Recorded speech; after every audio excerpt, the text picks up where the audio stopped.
Bwana Yesu asifiwe.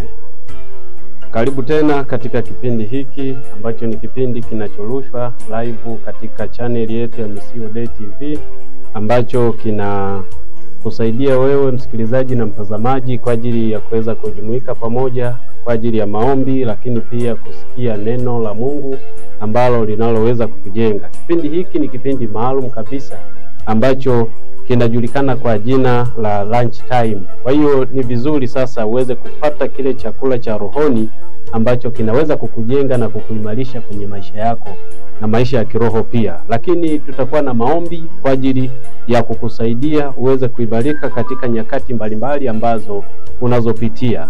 Naomba tumshukuru Mungu wakati huu tunapoingia katika kipindi hiki cha kuweza kujifunza neno la Mungu kwa pamoja. Nikukaribisha wewe mtazamaji na msikilizaji ili tuweze kujumuika pamoja katika kipindi hiki. Tuombe. Baba mtakatifu, tunakushukuru mno. Asante kwa ajili ya watoto wako hawa. Asante kwa ajili ya mtazamaji huyu, asante kwa ajili ya mfuatiliaji huyu katika kipindi hiki chetu. Tunaomba neema na nguvu zako Bwana ziwe pamoja na sisi sote. Wakati huu Bwana tunapoachilia neema yako na nguvu yako Baba kwa ajili ya mafundisho haya na kwa ajili ya maombi haya Bwana, tunaomba kumguse kila mmoja awe tayari kupokea na kusikiliza kile ambacho umekikusudia siku ya leo uweze kuzungumza naye. Tunaomba rehema zako na nguvu yako Bwana ikae pamoja naye katika jina la Yesu Kristo. Amen. Katika kipindi hiki cha lunch time ni kipindi ambacho kinakujia wewe msikilizaji na mtazamaji kwa ajili ya kukusaidia, lakini pia kushirikishana katika maombi. Leo tutakuwa na somo maalum kabisa ambalo nalileta kwako mimi mtumishi na mchungaji Yohana Makala kutoka katika usharika wa Upendo Geita. Somo tutakalokuwa nalo katika kipindi hiki linahusu habari za maongezeko, nguvu ya maongezeko katika maisha yetu. Kitabu kile cha Mwanzo ile sura ya kwanza kuanzia ule mstari wa 28. Kitabu cha Mwanzo ile sura ya kwanza mstari wa 28. Mpendwa mtazamaji na msikilizaji, kama uko karibu na Biblia yako unaweza kufunua pamoja na mimi, lakini pia kama uko mbali na Biblia basi unaweza kusikiliza ili tuweze kwenda pamoja. Kitabu cha Mwanzo ile sura ya kwanza ule mstari wa 28 inasema kwamba Mungu akawabarikia, Mungu akawaambia, zaeni mkaongezeke, mkajaze nchi na kuitiisha, mkatawale samaki wa baharini na ndege wa angani na kila kiumbe chenye uhai kiendacho juu ya nchi. Bwana Yesu asifiwe. Sasa katika somo hili ambalo tumepewa lenye kichwa cha kinachosema nguvu ya maongezeko, siku zote katika maisha yetu hakuna mwanadamu ambaye hapendi kuongezeka. Kila mwanadamu anapenda kuona kwamba anatoka hatua moja kwenda hatua nyingine. Hata maisha yetu ya kawaida, wakati mwingine unaweza kutoka nyumbani ukaelekea sehemu mbalimbali kwa ajili ya shughuli mbalimbali, kwa ajili ya mambo mbalimbali ambayo unatakiwa yafanye. Lakini hiyo yote kinachofanyika pale ni kwa ajili ya kutafuta maongezeko kwenye maisha yako.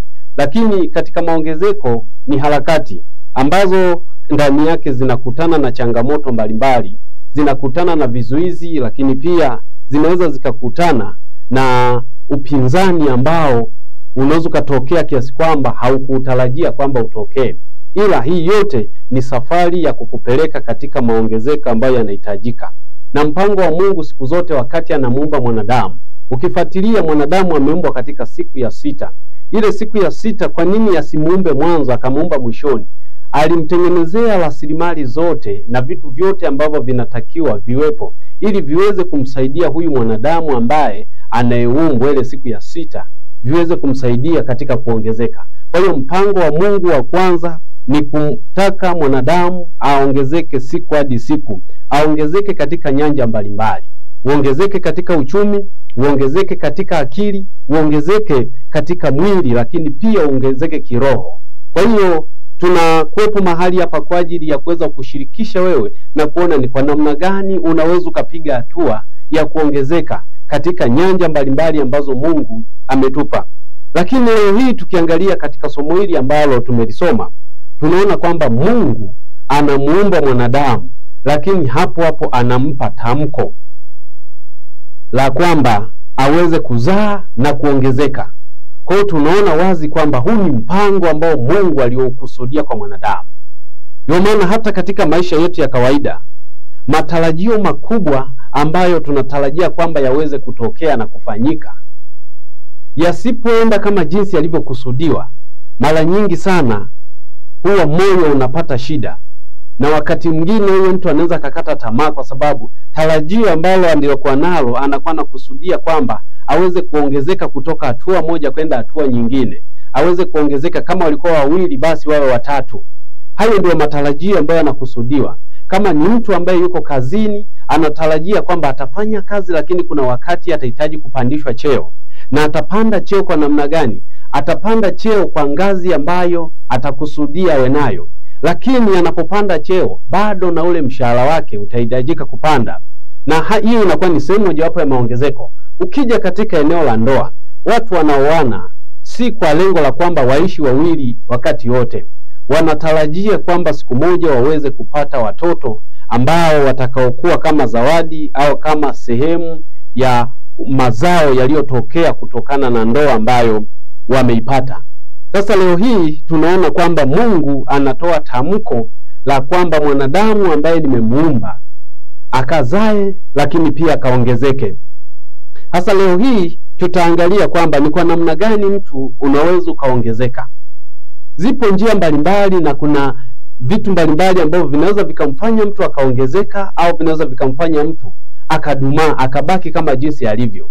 Sasa tutaangalia kwa uchache kadri ya jinsi Mungu atakavyotuwezesha, ili tuone kwamba ni kwa namna gani sisi tunatakiwa tuongezeke, kwa sababu mpango wa Mungu ambao amekuwa nao kwetu ni kwa ajili ya kuongezeka. Kwa hiyo tunatakiwa tujifunze na kuona kwamba ni namna gani tunaweza tukasimama katika nafasi zetu, ili tuweze kuona kwamba maongezeko yanaongezeka kwenye maisha yetu. Bwana Yesu asifiwe. Bwana Yesu asifiwe sana. Kuongezeka kunaanzia kwenye maneno, kwenye matamko. Kunaanzia kule ambako unakotamka. Kile unachokitamka wewe ndicho ambacho kinaweza kikakupa tafsiri ya kwamba uongezeke au ubaki hapo hapo ulipo. Na kuna wakati watu wanaweza wakapambana kutaka kwamba waweze kuongezeka, lakini wanasahau kwamba kuna nyakati zingine huwa wanajitamkia wao kwamba hawahitaji kuongezeka, hawahitaji kuzaa, hawahitaji wasogee popote. Kwa hiyo utakuta anajitamkia maneno ya kujilaani mwenyewe na kuona kwamba mimi nina hali hii, maana yake nitakuwa na hali hii siku zote. Sasa haukuwa mpango wa Mungu kwamba uweze kuwa katika hali hiyo hiyo siku zote. Hata mtoto siku zote anapotaka kuzaliwa hawezi akazaliwa tu kwamba mimba imeingia leo alafu kesho akazaliwa. Kuna muda ambao utategemea na kadri ya jinsi mimba ilivyokuwepo. Kadri ya jinsi mimba inavyozidi kukua, manake yule mtoto ndani anaongezeka, na mwisho wa siku sasa anafika wakati anaamua kutoka. Ukiangalia kuku siku zote anaweza katamia mayai zaidi ya siku 15 mpaka siku 21, lakini mwisho wa siku kifaranga kile kinapokuwa ndani ya yai, kinapokuwa kinatengeneza mazingira ya kutanuka na kupasua lile ganda ambalo limezuia lile yai, limezuia kwamba yule mtoto asitoke. Kwa hiyo kitendo hicho kinakuja kusababisha kwamba yule kuku analazimika kutoka kwa sababu ameongezeka, amekuwa, ametanuka. Sasa katika nyakati zetu ambazo tulizonazo hizi, tulinde sana matamko ambayo tunayoyatamka sisi wenyewe au tunaotamkiwa na watu wengine. Wakati mwingine mtu anaweza akakutamkia katika hali ya kawaida tu, na hata wewe uliyetamkiwa unaweza usishtuke ukaona kwamba ni jambo la kawaida tu ambalo amelitamka, lakini kumbe ndani yake limebeba roho fulani ambayo inakwenda kufanya maangamizo ya kile ambacho kilichotakiwa kiote kwenye maisha yako, kile ambacho kilichotakiwa kionekane kwenye maisha yako.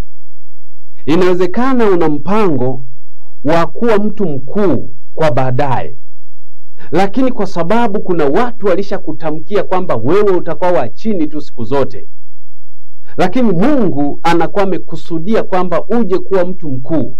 Endapo kama hutapata neema na Roho Mtakatifu akakuongoza kuweza kuvunja hayo matamko, unaweza ukapambana na kazi, ukajitahidi, ukafanya hivi na vile, ukajaribu kila aina ya kazi, lakini bado kama hutapata neema na Roho Mtakatifu kukuongoza ili uweze kuvunja hayo maroho ya matamko mabaya ambayo yalitamkwa kwa ajili yako, hautavuka na wala hautaongezeka chochote. Lakini niko hapa kwa ajili ya kukutia moyo na kuomba pamoja na wewe, ili kama kuna jambo lolote ambalo uliwahi kutamkiwa katika hali ya utani au katika hali ya maisha yetu ya kawaida, Mungu akakufungue na ukapate kuongezeka katika jina la Yesu, kwa sababu ni mpango wa Mungu kwamba usibaki pale pale ulipo. Mpango wa Mungu ni kwamba uweze kuongezeka zaidi na zaidi. Haijalishi unafanya kazi gani, hicho kidogo ambacho ulichonacho ndicho kinaweza kikakufanya ukapanda juu zaidi. Tukiangalia katika kitabu kile cha Zaburi ya 107. Zaburi ya 107. Tuangalie pamoja hapo kitabu cha Zaburi 107 na ule mstari wa 38. Zaburi ya 107 ule mstari wa 38. Neno la Mungu lasema hivi: naye huwabariki wakaongezeka sana, wala hayakupunguzi makundi yao. Nao huwabariki wakaongezeka sana, wala hayakupunguzi makundi yao. Manake tamko ambalo Mungu analitamka juu yako kwa ajili ya kuongezeka, hakuna mtu yeyote ambaye anaweza akalirudisha nyuma. Kwa kitu cha msingi ambacho unatakiwa kukizingatia hapo ni kuhakikisha kwamba yale yote ambayo Mungu ameyaahidi kwenye Biblia kwa habari ya maongezeko yako yakawe katika jina la Yesu. Na usije ukajikuta umeingia katika kundi ambalo litakukatisha tamaa. Pamoja na kwamba utaona kwamba kuna dalili za kukatishwa tamaa, maana ndio vizuizi vyenyewe hivyo, lakini bado endelea kusimama katika tamko ambalo Mungu amelitamka tangu mwanzo, kwa sababu hilo litakusaidia wewe ili uweze kujua kwamba ni kwa namna gani unapaswa kusimama katika kusudi lake. Lakini pia ukiangalia kitabu cha Kumbukumbu la Torati ile sura ya 28 na mstari wa 13, Kumbukumbu la Torati ile sura ya 28 kwanza ule mstari wa 13, neno la Mungu nasema hivi: Bwana atakufanya kuwa kichwa wala si mkia, nawe utakuwa juu tu. Elewa hapo, Mungu anaposema kwamba utakuwa juu tu. Alafu na ukirejea kwenye kitabu cha Zaburi ile ya 107 ile mstari wa 38b, anasema kwamba wala hata kupunguza. Maana yake makundi hayata kupunguza. Tafsiri yake ni kwamba alichokitamka Mungu hapa kwamba utakuwa juu tu, maana yake ni kwamba hautarudi na wala hautashuka chini. Bwana Yesu asifiwe. Simama katika kusudi la Mungu. Hakikisha kwamba matamko yote ambayo yanayotamkwa juu yako yawe ni matamko ya neema, yawe ni matamko ya baraka. Ukisikia kwamba kuna mahali ambapo kuna matamko ya laana yametamkwa kwa ajili yako, una nafasi ya kuyakataa katika jina la Yesu, kwa sababu Mungu aliyekuumba hakukupangia hivyo kwamba uweze kukaa katika matamko ya laana. Hiyo laana unaweza kuifuta katika jina la Yesu na vizuizi vyote vikaondoka na ukabaki katika hali ya utulivu na usalama. Lakini ukiendelea zaidi kwenye mstari huu wa 13 anasema wala hui chini utakapoyasikiliza maagizo ya Bwana Mungu wako ni kuagizayo hivi leo, kuiangalia na kuyafanya. Haya ni matamko ambayo ndani yake yameambatana na baraka. Na ndani ya maongezeko, maneno yanaweza yakawa ni lango la kukufanikisha wewe uweze kuongezeka au uweze kupungua. Lakini tunaona matamko mengi ambayo Mungu anayatamka kwa ajili yako ni matamko ambayo yanahitaji uweze kuongezeka. Kwa hiyo Mungu anazungumza na wewe mpendwa msikilizaji na mpendwa mtazamaji ambaye uko pamoja na mimi. kwamba uweze kuongezeka kulingana na jinsi ambavyo Mungu amekupa nafasi ya kile ambacho kinaweza kikakufanya ukaongezeka. Katika maisha yetu ya kawaida, siku zote maongezeko huwa yanakuja kidogo kidogo, na yanapokuja kidogo kidogo maongezeko hayo yanaweza unaweza kaanza na mtaji kidogo sana. Kama ni mfanyabiashara, unaweza kaanza na mtaji kidogo sana, hata mtaji wa kuuza karanga za shilingi 100, 200. Lakini kadri ya jinsi unavyoendelea kuwa na uvumilivu, unavyoendelea kumsii Mungu, unavyoendelea kujitamkia maongezeko, unavyoendelea kuwa na nia, unavyoendelea kuwa na uvumilivu, hicho kitakusaidia. Kwa hiyo kazi hiyo ambayo utakayokuwa unaifanya, hata kama itaonekana ni ya kawaida tu mwanzoni, lakini baadaye kwa sababu una nia ya kusogea mbele zaidi na kupanda juu, ule mtaji wako utaanza kuongezeka taratibu, na mwisho wa siku utakuja kuwa tajiri mkubwa sana ambaye anaweza akatambulika hata katika dunia yote. Bwana Yesu asifiwe. Kwa hiyo usije ukazalau chochote ambacho Mungu amekipitisha kwenye mikono yako kiwe sehemu ya wewe kukupatia nafasi ya kuongezeka kwenye maisha yako.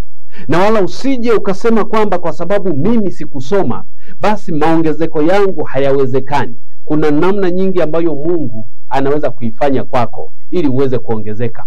Kuna vitu ambavyo Mungu ameviweka ndani yako ili viweze kukusaidia kukutoa hapo ulipo kwenda sehemu nyingine. Wewe tazama hata maisha yako jinsi ulivyo. Wapo watu wanatamani sana angalau wawe na kiwango hicho ulichonacho, lakini bado hawajapata neema hiyo. Lakini kwa sababu kusudi la Mungu ni kutaka mtu aendelee kusogea na kutanuka zaidi siku kwa siku, endelea kusimama katika Bwana, endelea kumwamini yeye, endelea kutazama namna ambavyo yeye anavyowasaidia watu, ndivyo ambavyo nawe utaendelea kusimama na kuongezeka zaidi. Nami nakuombea katika jina la Yesu Kristo, kama kuna kizuizi chochote ambacho kinaweza kikazuia maisha yako yasiongezeke, kikazuia familia yako isiongezeke, kikazuia biashara yako isiongezeke, kikazuia kazi yako isiongezeke, usipandishe cheo. Mungu hakukuweka kwenye cheo hicho kwamba miaka yote uwe kwenye cheo hicho, lakini Mungu amekusudia kwamba leo hii unapokuwa katika ngazi hii,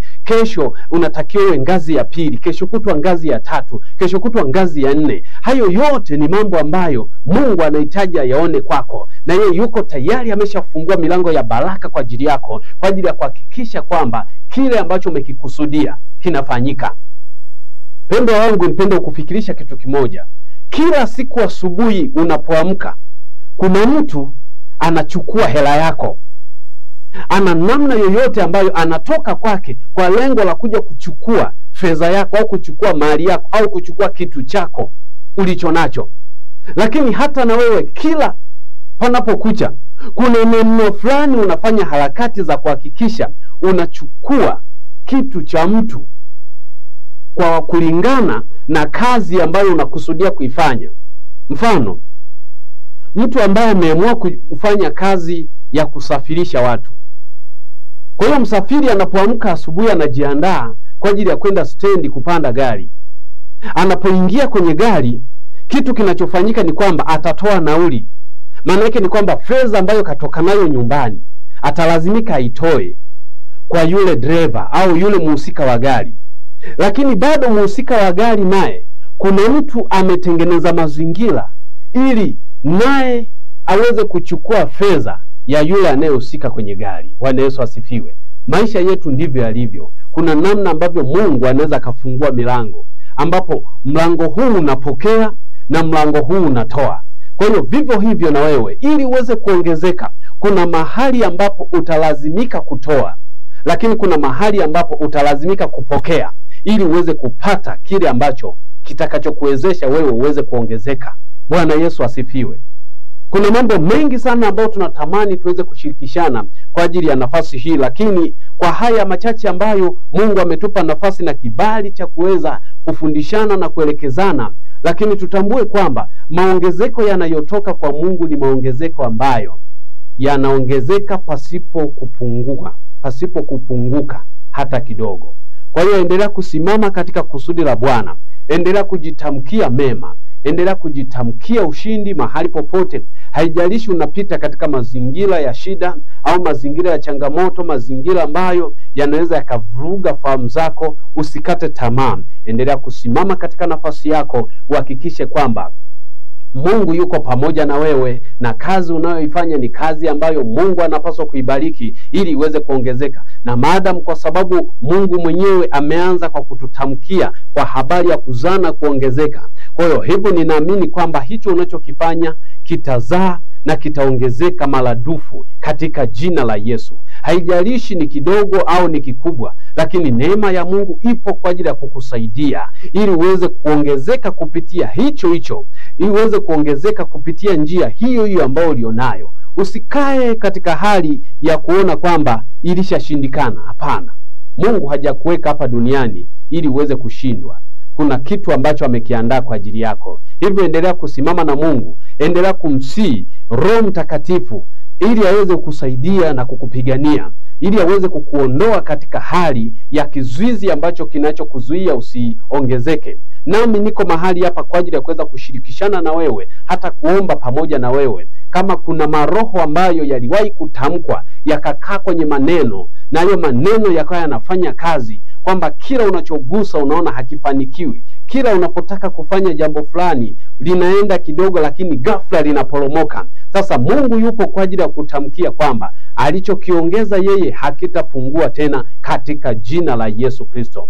Mpendwa msikilizaji na mtazamaji, mfuatiliaji katika channel hii ya Missio Day TV, naomba wakati huu niweze kushiriki pamoja na wewe katika maombi juu ya kile ambacho tunapaswa tuweze kukipeleka kwa pamoja mbele za Mungu. Mimi sijui unapitia kitu gani, lakini naamini kabisa kwamba kupitia maombi kuna vitu ambavyo Bwana anaweza kuvifanya kwa ajili ya maisha yako. Naomba tushirikiane pamoja katika maombi. Unayenitazama mahali ulipo, haijalishi uko safarini, uko njiani, haijalishi uko nyumbani, haijalishi uko kazini, lakini nataka tushirikane pamoja, tuungane pamoja kupitia channel yetu na kupitia channel hii ili tuweze kushirikiana katika kusema na wewe kwa habari ya maombi. Kwa hiyo unaweza ukatamka kile ambacho unatamani Mungu akifanye kwako. Unaweza ukatamka kile ambacho unatamani Mungu akufanikishe. Inawezekana kuna mahali umekwama, lakini neema ya Mungu iko pamoja na wewe kwa ajili ya kukusaidia. Tuombe. Baba mtakatifu, Mungu wetu, tunakushukuru kwa ajili ya mtumishi wako na mtoto wako ambaye ametufuatilia tangu tulipoanza kipindi hiki cha lunch time, ambacho Bwana kinatufundisha mambo mbalimbali, lakini pia tunapata nafasi ya kuomba. Saa hii Bwana tunakushukuru hata kwa ajili ya neno lako ambalo limepita katikati yetu, ambalo Bwana umempa nafasi hata mtumishi wako kwa unyenyekevu mkubwa ameweza kufuatilia kipindi hiki na ameweza kushiriki pamoja na sisi katika maombi haya. Baba, tunaomba nguvu zako ziendelee kuwa pamoja naye. Endelea kumbariki, endelea kumtunza, endelea kufungua malango yake ya maongezeko, endelea kuondoa kila aina ya vizuizi kwenye maisha yake, endelea kumjalia neema, endelea kumjalia uzima, maadamu wewe Bwana umetamka kwa ajili yake juu ya kuongezeka kwake, juu ya kufanikiwa kwake, juu ya kupanuka hozi yake. Baba, tunakusihi kwa damu yako, endelea kumgusa kila mmoja ambaye amejiungamanisha na maombi haya, ambaye amejiungamanisha na kipindi hiki, ambaye amejiungamanisha na TV hii. Baba, endelea kuachilia neema yako, endelea kumbariki katika maongeo yake, endelea kumbariki katika kazi yake, endelea kubariki chochote kinachopita kwenye mikono yake. Hata kama kuna maneno ambayo yaliwahi kupita katika masikio yake na wakati mwingine yakaharibu ile himaya ambayo uliweka ndani yake ya kumwezesha aweze kuongezeka,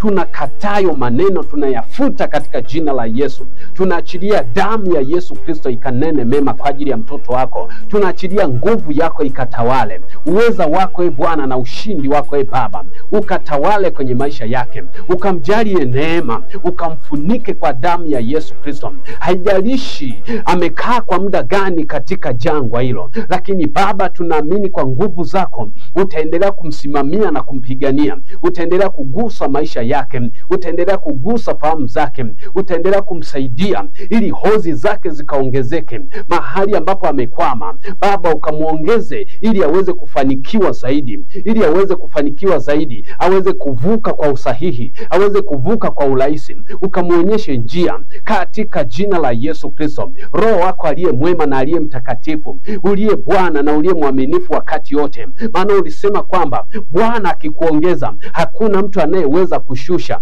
Bwana akikupa hakuna mtu anayeweza kukunyang'anya. Nami ye Bwana natamka baraka kwa ajili ya mtoto wako, kile ambacho umekiweka ndani yake Baba kikaongezeke katika jina la Yesu Kristo. Ukamjalie neema pamoja na uzao wake. Inawezekana mtumishi wako na mtoto wako yupo kwenye ndoa lakini bado hajafanikiwa kupata watoto, bado hajafanikiwa kupata mazao, bado hajafanikiwa kuona wanaongezeka tangu walipoingia kwenye ndoa wakiwa wawili mpaka leo hii bado wakiwa wawili vile vile. Baba tunatamka ongezeko la watoto katika jina la Yesu. Kama kuna milango ambayo ilifungwa kwa ajili ya watoto, tunaifungua katika jina la Yesu Kristo. Tunaachilia neema kwa ajili yake. Wapo ambao Bwana, mtoto ambaye amekaa katika hali ya uchumi wa chini muda wote, Baba tunatamka kufunguliwa uchumi wake ukaongezeke maradufu kwa jina la Yesu Kristo na kwa damu ya Yesu. Roho Mtakatifu wako Bwana akasimame pamoja na mtoto wako, ukamwezeshe na kumpigania, ukamjalie neema yako, ukamshindie kupitia kidogo hicho kikaongezeke kikawe kikubwa katika jina la Yesu Kristo, kwa damu ya Yesu Kristo. Waliokaa kwenye vyeo tangu walipoajiriwa, cheo ni kile kile tu, hakuna hata kuongezwa hata ngazi moja, Baba tunatamka kupandishwa cheo katika jina la Yesu Kristo. Tunatamka kupandishwa mishahara kwa jina la Yesu Kristo. Tunatamka maongezeko kila wakati kwa watoto wako, na maongezeko hayo wanapoyapokea Baba yasipungue na wala pasiwepo na mtu yeyote wa kuyapunguza. Nguvu yako Bwana ikajidhihirishe kwa ajili yao. Tunaomba neema yako ikawafunike, tunaomba neema yako ikawatetee katika uweza wako na katika mamlaka yako. Baraka zako Bwana ni kuu sana, na tamko lako Bwana linatuongoza sisi na kutufunulia kile ambacho kimejificha. Roho Mtakatifu wako Bwana akatawale kwa ajili ya watoto wako. Mikono yao Baba ikafanyike kuwa baraka kila mahali wanapopita, kila mahali wanapotembea. Roho Mtakatifu wako akajidhihirishe kwa ajili yao.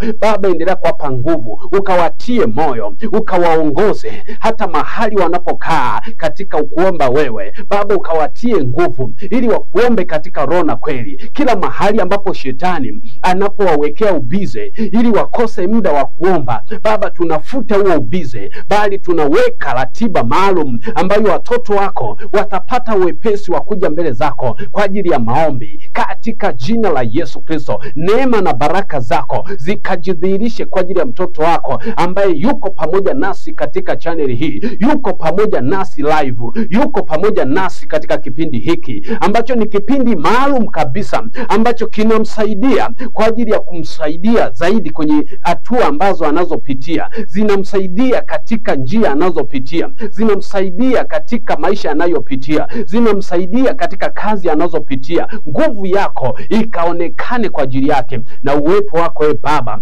ukatawale maisha yake kila mahali anapopita, akafanyike kuwa baraka. Tumefuta maneno yote yaliyowahi kutamkwa kwa ajili yake, na kila vizuizi ambazo vimekuwa zuio kwa ajili ya kuzuia mtoto wako asiongezeke, tumevikataa katika jina la Yesu. Roho Mtakatifu wako Bwana akaonekane sawa sawa na kusudi lako kupitia jina la mwanao mpendwa Yesu Kristo.